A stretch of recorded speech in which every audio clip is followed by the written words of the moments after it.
Et bonjour à tous, à celles et ceux que je n'ai point salués directement. Donc, c'est la saison 5, épisode 2 de nos webinaires. Nous sommes une nouvelle fois ravis de vous retrouver à l'approche du printemps. Même ici à Besançon, il fait un temps magnifique. Ravis de vous proposer un sujet qui nous tient particulièrement à cœur, nous, chez Nexialist. En effet, la gestion de la connaissance a toujours été et à la base de l'organisation de Nexialist. Comment, dans un contexte actuel particulièrement mouvant, depuis l'adoption du règlement en 2017, le texte a déjà évolué plusieurs fois. Comment s'y retrouver à travers le nombre croissant de guides MDCG qui sortent, ou de guidances ou de normes en tout genre, obligeant les fabricants à multiplier les sources de veille, à se renseigner, à surveiller, à analyser, et in fine, tenter de prendre la meilleure décision au regard des objectifs fixés. Nous avons ainsi créé, nous, un outil dédié aux fabricants pour les aider dans cette veille, dans ce monitoring. On a créé un outil qui s'appelle Nexinform. Et l'objectif de ce webinaire, c'est comment se repérer dans un monde VICA. Je ne sais pas si vous avez entendu parler de cet acronyme. VICA comme V comme volatile, I comme incertain, C comme complexe, A comme ambigu. Cet acronyme commence à être à la mode. Pour info, hier matin, je l'entendais sur une chronique politique à France Inter. Donc, comment trouver son chemin alors que des obstacles non prévus, des déviations inopinées, des barrières nouvelles vous obligent à modifier votre parcours réglementaire? Eh bien, en voiture, vous avez Waze. Je vous propose d'adopter Nexialist comme application anticipatrice et comme guide pour vous aider à trouver votre chemin. Je vais donc laisser la parole à Vincent, président et fondateur de Nexialist, et qui est à l'origine de la construction de cette gestion de la connaissance au sein de Nexialist, ainsi qu'Astrid, qui est la responsable justement de ce fameux outil qu'on a mis en place depuis une dizaine d'années, là, Nexinform, pour vous présenter comment l'intelligence réglementaire doit servir les stratégies de votre entreprise. Astrid et Vincent, je vais vous laisser la parole. Non, sans vous avoir au préalable précisé les modalités de ce webinaire, vous allez laisser parler Vincent et Astrid. Moi, je vais couper mon micro, je vais couper ma caméra. Je vous propose également, Astrid et Vincent, peut-être de couper la caméra. Coupez pas le micro, par contre, vous. Et puis, on se retrouve après pour une session de questions-réponses. Vous avez bien sûr la possibilité d'échanger avec nous dans le chat à droite de votre écran. Et puis, j'essaierai d'animer pendant une petite demi-heure les questions-réponses à Vincent et à Astrid. Je crois qu'Astrid, c'est toi qui démarre la session, donc je te laisse la parole. C'est à toi et je vous retrouve dans 20 minutes, 25 minutes. Merci Florent, et je donne la parole à Vincent pour la première slide. Parce qu'en fait, on a oublié la première slide. Bon, il y a beaucoup de gens apparemment qui nous connaissent dans la salle, mais c'est notre nouvelle façon en fait de présenter qui nous sommes et ce qu'on fait.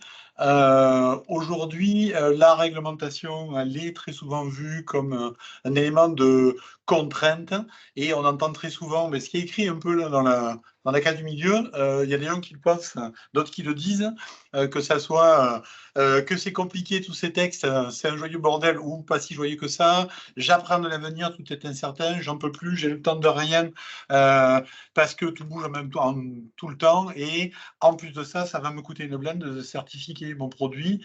Et nous, aujourd'hui, on se positionne un peu dans si c'est ce que vous pensez, peut-être que ça vaut le coup qu'on en discute, parce qu'il y a des solutions et des façons de faire pour que ça soit peut-être un petit peu moins douloureux et un peu plus créateur de valeur.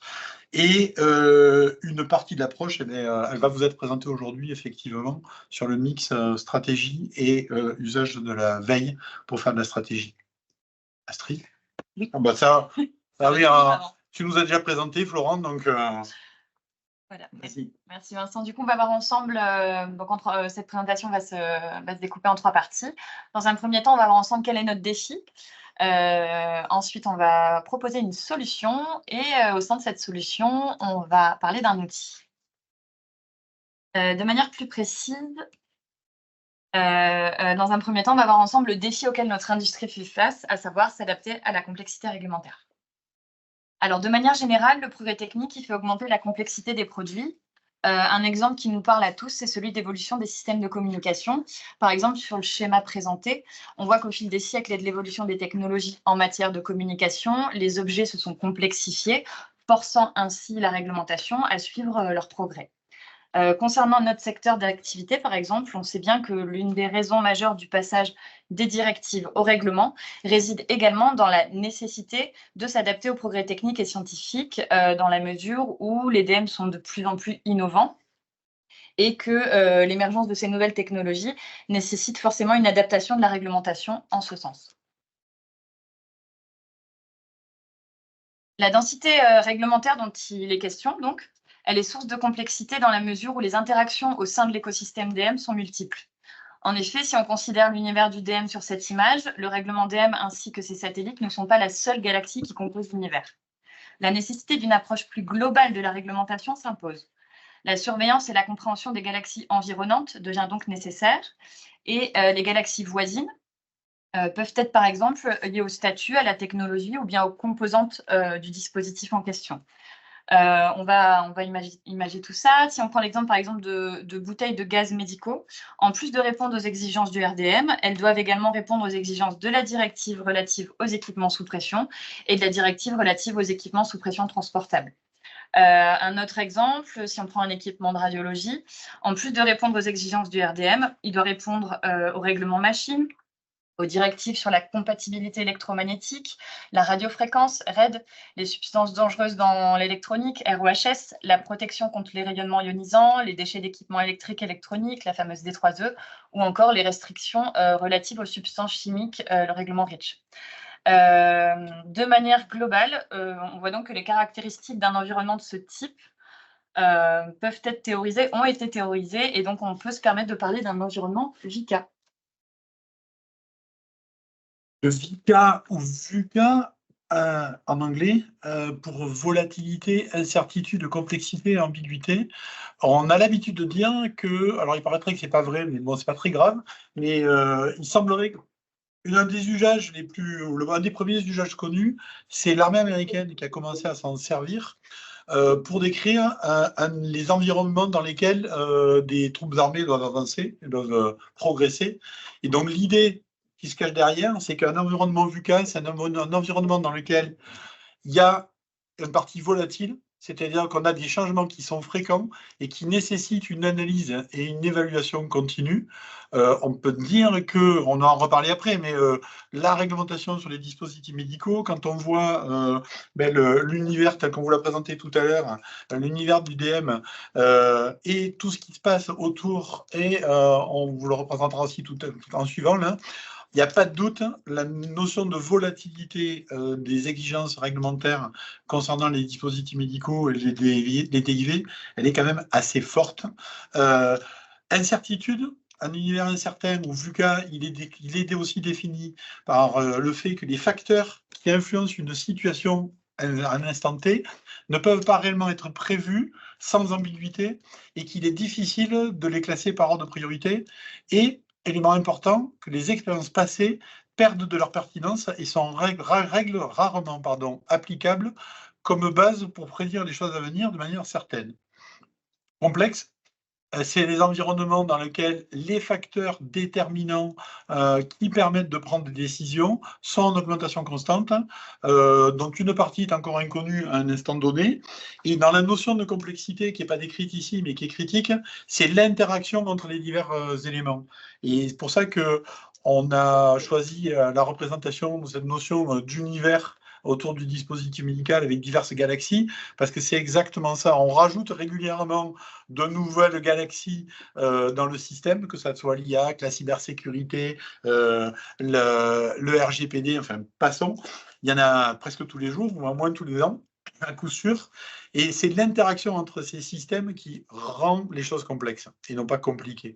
Et l'ambiguïté, qui est quand même un des éléments forts généralement des textes de loi, c'est que les informations sont difficiles à interpréter sans équivoque. L'expérience passée est difficile à appliquer pour expliquer le présent. Et il est très rare dans ces environnements-là que les choses soient totalement claires ou déterminables avec précision. On n'est pas dans le noir ou blanc. On est en fait dans toutes sortes de zones de gris. Et quand on parle de là, je pense qu'on peut tous être d'accord sur le fait que l'environnement dans lequel nous évoluons aujourd'hui sur la conformité des produits de santé, il est complètement VUCA. Mais la bonne nouvelle, c'est qu'il y a des moyens de gérer la vie dans cet environnement-là et de lever un peu de stress et de pression. Et donc, passé ce constat du fait qu'on se trouve dans un monde VUCA, on peut voir ensemble une des solutions à ce défi, à savoir la stratégie. Effectivement, la stratégie, c'est un outil qui permet de faire face à des situations complexes. En business, on définit la stratégie comme l'orientation à long terme d'une organisation constituée de choix et d'actions concernant ses ressources et son périmètre, afin de créer un avantage concurrentiel dans un environnement changeant.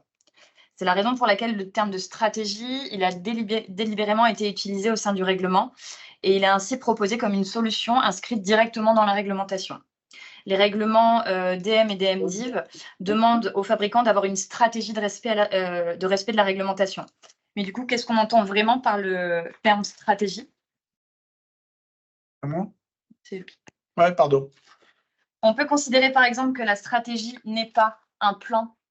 C'est plutôt une politique guidée qui aide à coordonner des décisions. La stratégie, elle n'a pas pour but de prédire l'avenir. Mais plutôt de créer des avantages en augmentant les chances de succès, en clarifiant des environnements. La stratégie n'est pas quelque chose de figé. Mais c'est quelque chose qui a vocation à être mouvant, mobile et adaptable, même si les grandes lignes doivent rester. Et en fait, un des points sur lesquels, dans l'histoire de Nexalis, et depuis qu'on travaille sur ces sujets-là, le point le plus marquant pour nous, c'est la confusion permanente qu'il y a entre plan et stratégie. On parle de roadmap, on est très concentré sur la notion de roadmap et de plan. Et en fait, le plan, c'est absolument pas la stratégie. On va essayer de traiter un peu le sujet maintenant. La stratégie, oui, pardon, j'avais oublié que c'était moi qui parlais là.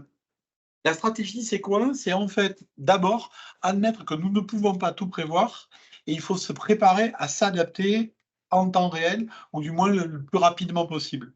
Donc en fait, la stratégie, c'est pas le comment je vais faire les choses, parce que si je suis trop dans le comment, eh bien, je risque de me faire surprendre si mon environnement change. J'ai prévu un comment m'adapter à un environnement donné, l'environnement change, je ne suis plus adapté. La stratégie, elle va plutôt se préoccuper du quoi, c'est-à-dire qu'est-ce que je veux faire, où est-ce que je veux aller, et de là, je vais pouvoir développer le comment y aller, mais mon comment sera adaptatif. Nous, dans notre façon de voir les choses depuis des années, en fait, on utilise beaucoup d'outils qui arrivent du business. Et en business, entre autres, il y a une méthodologie qui s'appelle le management stratégique. Et ce qu'on propose de faire très régulièrement, c'est en fait d'utiliser cette méthodologie pour pouvoir mettre en place une stratégie de respect de la réglementation. Et le management stratégique, il y a 3 phases qui sont absolument essentielles. Il y a une première phase qui est la partie de diagnostic, où en fait, ce qu'on fait, c'est qu'on fait un état des lieux de la situation. Alors, on vous a mis des éléments en dessous, compréhension sur le produit, les revendications, l'environnement, les ressources disponibles, les diverses parties prenantes et les interactions qu'il peut y avoir, parce que selon le produit, selon la situation, ça ne va pas être les mêmes. Ça, pour nous, quelque part, c'est d'écrire une carte. Je prends souvent des exemples du côté militaire, mais les premiers à avoir écrit des cartes pour pouvoir se déplacer sur le terrain, c'est les militaires. Les militaires ont fait beaucoup de cartographie, et faire une carte, c'est se donner une idée du terrain sur lequel on va évoluer. Et le diagnostic stratégique, c'est exactement ça. C'est décrire la carte en fonction d'un endroit où on veut aller. Associé à ça, derrière, ce qu'on va faire, c'est qu'on doit faire des choix et déterminer comment on va s'y prendre pour y aller. Donc, quels sont les choix, qu'est-ce qu'on va faire plus précisément, mais pas encore dans le détail. Et la dernière phase sera la mise en œuvre dans laquelle on va pouvoir créer un plan. Mais on voit que avant de pouvoir créer le plan d'action, il faut absolument avoir pris en compte les éléments premiers qui sont le diagnostic et l'établissement des choix. Et le choix, par rapport à ce que je disais sur les cartes, c'est quelles sont les routes possibles. Nous allons voir ensemble comment être éclairé sur cette route-là. Et donc, on va voir ensemble comment l'intelligence réglementaire s'impose aux entreprises comme un outil central au service de leur stratégie. On peut définir l'intelligence réglementaire comme un processus de collecte, d'analyse et d'interprétation des informations relatives aux exigences réglementaires, aux changements et aux tendances qui ont un impact sur une industrie ou une organisation spécifique. Les activités d'intelligence réglementaire visent à récolter les bonnes données au bon endroit afin de les contextualiser et de créer des connexions entre ces informations pour les transformer en connaissances. L'exemple que vous avez sur la slide de la transformation d'une donnée en information puis en connaissance, on a une donnée brute, c'est 10 degrés. On la transforme en information en la mettant en contexte. La température est de 10 degrés à Paris aujourd'hui. Et on la transforme encore une fois en connaissance, en l'assimilant dans le but de réaliser une action. Je suis à Paris aujourd'hui, donc je m'habille chaudement. La matière première de l'IR, de l'intelligence réglementaire, comme on l'appelle chez nous, l'IR, ce sont les données et l'enjeu, c'est la gestion des connaissances au sein d'un environnement donné. Les activités d'intelligence réglementaire, elles sont diverses et variées. Ça peut être par exemple la participation à un groupe de travail normatif. On participe à plusieurs groupes en ce sens-là, au sein de Nexialist. La participation est également active à des événements de sociétés savantes, comme le RAPS. La veille active, c'est-à-dire l'identification des nouveautés de l'environnement cible. La veille proactive, cette fois-ci, donc qui se situe un petit peu plus en avance de phase, qui consiste en l'identification des projets réglementaires ou normatifs qui feront l'environnement de demain. En d'autres termes, quelles sont les tendances de mon environnement et à quoi est-ce que je peux me préparer pour l'avenir. Et surtout, de manière générale, ce qui va caractériser l'intelligence réglementaire, c'est l'analyse et la mise en perspective des informations stratégiques pour mon produit ou mon organisation. La gestion et l'utilisation stratégique des connaissances, ce sont les enjeux d'hier. Et c'est la raison pour laquelle, chez Nexialist, l'intelligence réglementaire s'inscrit dans notre ADN et sert notre ambition de, comme on le dit, transformer les contraintes en opportunités. Next.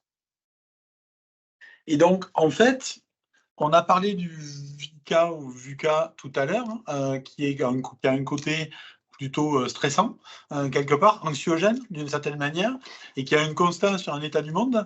Et il y a une proposition à ça qui est le VUCA positif, c'est comment, en fait, comment je dois réagir, ou comment je dois me structurer, ou comment je dois fonctionner pour arriver justement à naviguer de manière beaucoup plus sereine dans cet univers VUCA.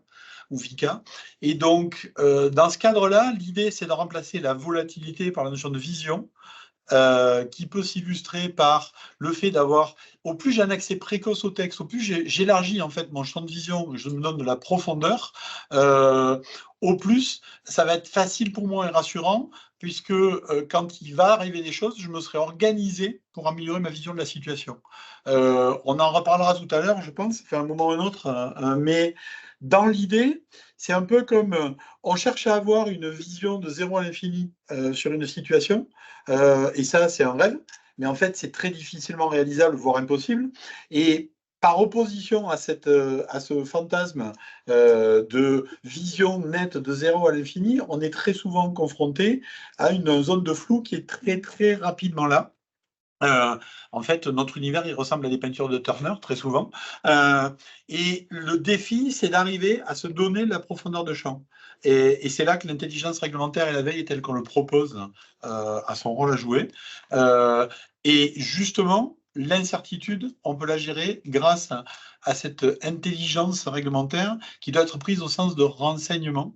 Comme l'a dit Astrid juste avant, dans les activités d'intelligence réglementaire, ça va plus loin que la veille. C'est essayer de capter l'information le plus tôt possible, voire même participer à la création de l'information. Ça peut passer par des situations, comme l'a décrite Astrid, de participation à des groupes de travail normatifs. Ça peut passer par des commentaires, hein, et c'est des choses qu'il faut absolument faire, à mon sens, commenter les textes quand ils sont soumis à commentaires, que ce soit en Europe ou ailleurs dans le monde. Les Américains sont friands de ce genre d'approche. La complexité, eh bien, l'opposé ou la contrepartie positive de la complexité, c'est la clarté, la clarification. C'est clarifier la situation, créer la carte. La clarté, pour moi, dans ce cadre-là, c'est quelque part la carte.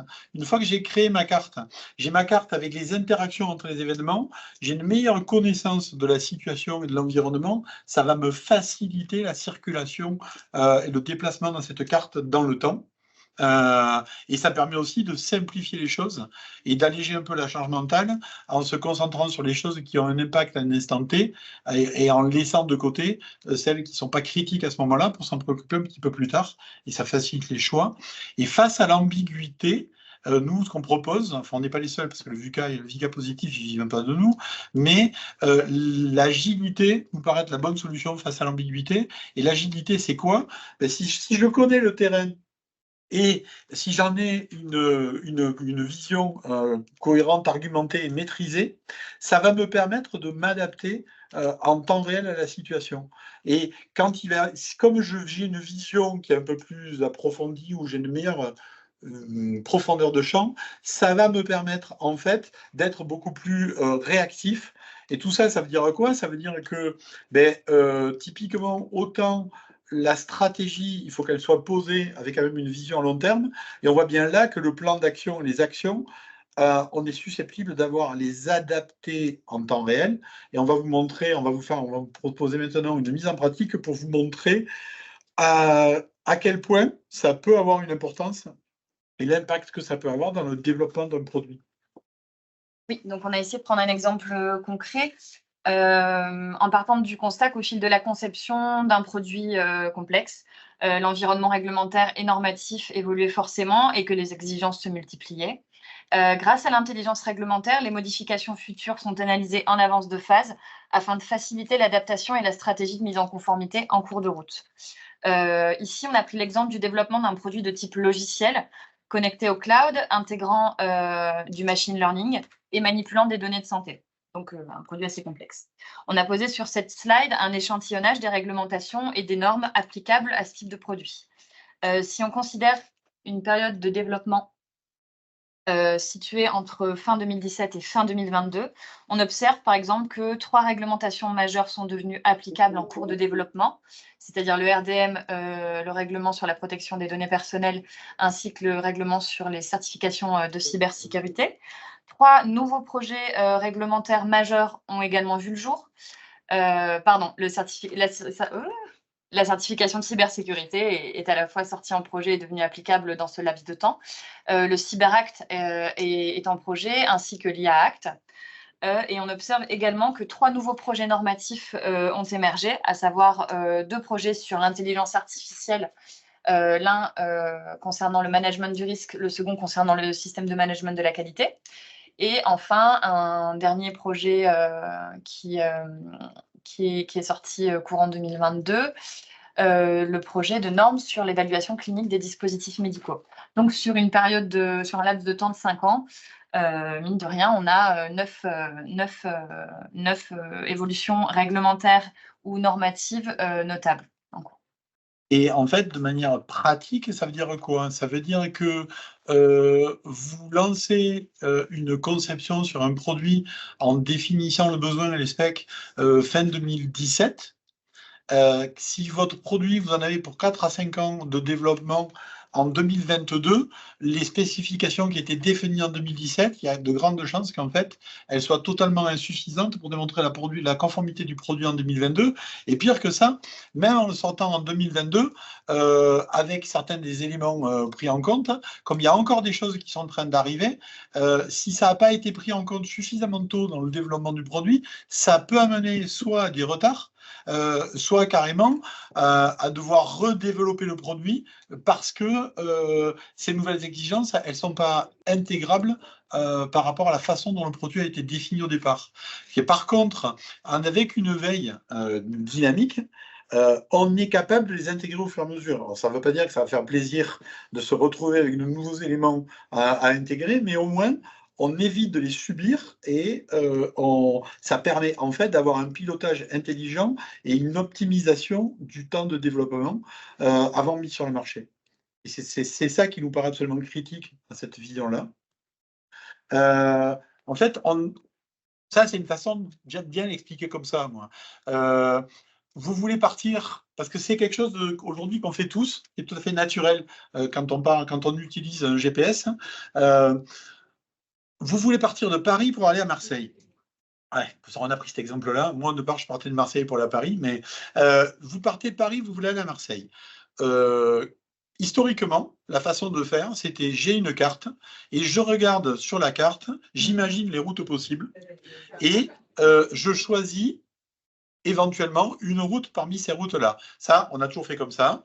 La partie diagnostic, elle correspond effectivement à l'établissement de la carte. Puis derrière, les scénarios, c'est chacun des scénarios correspond à une route. J'en choisis une qui me convient. C'est pas impérativement la même pour tout le monde pour un point de produit, parce qu'il y a plein de paramètres à prendre en compte là-dedans. Toujours est-il que je me lance sur cette route-là, et qu'est-ce qui se passe? Eh bien, à un moment donné, j'ai choisi une des routes, et à un moment donné, il y a un incident de parcours, il y a quelque chose qui se passe devant. Et en fait, au plus j'ai eu de la vision, au plus je peux réagir tôt et changer de route et prendre une autre route. Ça, quand je l'illustre, je dis toujours, ben, au début, on avait les cartes, comme je l'ai dit tout à l'heure. Ensuite, eh bien, quand on circule sur les autoroutes, on peut toujours écouter 107.7, qui va nous donner des informations sur l'état de la route et des accidents éventuels devant nous. Mais c'est très réactif comme situation. C'est à un moment donné, j'apprends qu'il y a un accident, je reprends ma carte et je regarde comment est-ce que je peux recalculer une route. Cette nouvelle route, je n'ai pas tous les paramètres pour savoir si elle va être sans écueil ou pas, mais bon, je la prends, je déroule.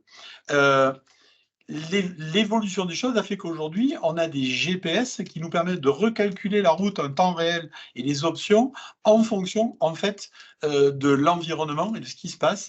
Et pour nous, la veille réglementaire et normative, enfin l'impact que ça peut avoir dans la stratégie, c'est exactement ça. C'est l'idée, en fait, de piloter en permanence l'état des routes réglementaires pour arriver à notre objectif et d'être capable de réagir le plus vite possible. C'est vraiment cette philosophie-là, c'est ça qu'on essaye de transmettre aujourd'hui, en fait. Et donc, en fait, pour résumer, Louis Pasteur a dit que la chance ne souriait qu'aux esprits bien préparés. Nous sommes totalement convaincus de ça. Et l'idée, c'est que dans l'environnement réglementaire aujourd'hui, on peut se préparer. Et donc, les trucs à retenir, les petites astuces, c'est l'importance de connaître l'environnement, en sachant que cet environnement-là, il est susceptible de fluctuer, que ce n'est pas toujours le même environnement pour tout individu ou pour toute structure. Mais ça, on pourrait le développer pendant des heures. La nécessité là-dedans de définir une destination, c'est un peu la fameuse histoire du « je ne sais pas comment faire », par exemple, pour valider. Mais moi, généralement, quand j'ai quelqu'un qui me dit « je ne sais pas comment faire pour valider », je dis « mais vous voulez faire quoi ? Vous voulez valider quoi ?» Et très souvent, le quoi, il est faible. Et le quoi, c'est la destination. Et ensuite, dans cette situation-là, pour survivre aujourd'hui ou pour naviguer plus sereinement dans cet environnement VICA, il faut apprendre à être agile et réactif. Il faut vraiment passer une partie de notre énergie dans le fait de prévoir un peu l'avenir en quelque sorte, c'est-à-dire cet avenir, si on dit prévoir, c'est effectivement un effet statistique. Au plus on est loin dans le temps, au moins il est prévisible, mais à minima, on s'est préparé et en fait, on apprend à réagir à la situation. C'est ça qui est important. Alors, juste pour illustrer la situation, les gens qui connaissent Nexalis, normalement, connaissent cette carte, mais c'est un peu l'idée. La carte qui est ici, elle avait pour objectif de faire une cartographie des choses à faire par phase ou des points à prendre en compte par phase du développement et du cycle de vie du produit, et en listant ça par chaque ligne de métro, là, ou chaque ligne colorée, correspond en fait normalement à une activité, à un service dans l'entreprise. Et l'idée, c'était de montrer que c'est d'illustrer le fait que, certes, c'est complexe, mais en fait, ça peut être découpé en actions simples, et à partir du moment où on a une carte pour s'orienter, ça devient quand même un petit peu plus facile, parce qu'au moins, on a une visibilité sur ce qu'on est censé faire, et on peut là-dedans arriver à se positionner. Et c'est ça qui est important. Voilà. Donc, encore une petite phrase dans celle qu'on aime bien ici. C'est vrai que ça, c'est une phrase business. Selon l'origine des espèces de Darwin, les espèces qui survivent ne sont ni les plus fortes ni les plus intelligentes, mais celles qui s'adaptent le mieux au changement. Et nous sommes convaincus que la bonne façon de s'adapter au changement dans notre univers aujourd'hui, c'est un mix entre stratégie et veille pour avoir l'information. Merci beaucoup. Merci Vincent, merci Astrid. Pour la petite anecdote, je n'avais pas encore vu la slide sur les différentes galaxies et j'aime bien. Bravo à l'équipe marketing chez nous. Il n'y a pas de questions, c'est pas surprenant parce que c'est plus de la